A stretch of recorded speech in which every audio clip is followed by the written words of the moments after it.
এটা খেয়াল রাখবেন, এটা আমার নসিহত। যেই নসিহতটা আমি শিখেছি লাস্ট 1 মাসে।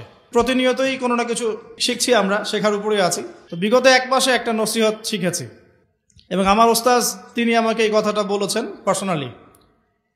তার কথা বলার আগেই এই লেসনটা আমি পেয়ে গেছি। আমি বললাম আপনি বলার আগেই আমি এটা শিখে ফেলেছি। নসিহতটা করব।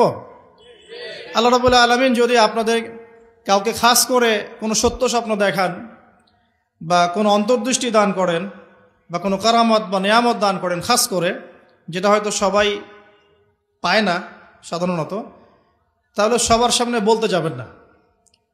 কারণ এমন হতে পারে যে জাহেল মানুষরা আপনার কথার অর্থ বুঝতে পারবে না। এটা একটা শিক্ষা।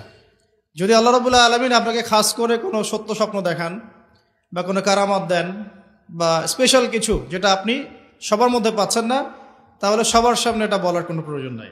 শেষ জামানায় কিন্তু মুমিন ব্যক্তিদের মধ্যে অনেক মুমিন ব্যক্তির স্বপ্ন কিন্তু সত্য হবে। কোরআনে এমনও দলিল আছে যে কাফেরের স্বপ্নও সত্যি হয়েছে। ইউসুফ আলাইহিস সালামের যে ঘটনা সূরা ইউসুফ, সেখানে আছে যে অমুসলিম 2 জন ব্যক্তির স্বপ্ন সত্য হয়েছে। একজন এসে বলেছেন আমার মাথায় রুটি খেয়ে নিচ্ছে পাখি। আরেকজন বলেছে আমার হাতে ছিল শরাব, এই শরাব আমি পান করাচ্ছি বাদশাকে। ইউসুফ আলাইহিস সালাম বললেন যে পান করাচ্ছে বাদশাকে সে নাজাত পেয়ে যাবে জেল থেকে, আর যার মাথা থেকে রুটি খাওয়া হচ্ছে তাকে শুলদণ্ড দেওয়া হবে। এখানে এই 2 ব্যক্তি কিন্তু মুসলিম নন। তো যেটা বলছিলাম যে আল্লাহর পক্ষ থেকে মুমিন ব্যক্তিকে সত্য স্বপ্ন দেখানো হতে পারে শেষ জামানায়, বেশি বেশি হতে পারে। তাই যখন ভালো কোনো স্বপ্ন দেখবেন শুকরিয়া আদায় করবেন আল্লাহর কাছে।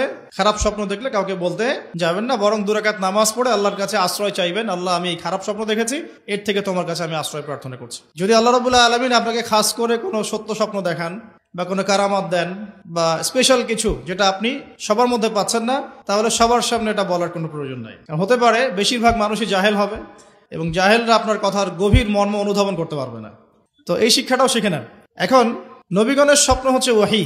শেষ জামানায় মুমিনদের স্বপ্ন সত্য হতে পারে। আর নবীদের স্বপ্ন কিন্তু ওহী মানে কি? আল্লাহর পক্ষ থেকে প্রত্যাদেশ, আল্লাহর পক্ষ থেকে মেসেজ। সবার স্বপ্ন কিন্তু ওহী নয়। নবীদের স্বপ্ন কি? ওহী, যেটা আল্লাহ পাক তার বান্দাদের মধ্য থেকে কিছু কিছু বান্দার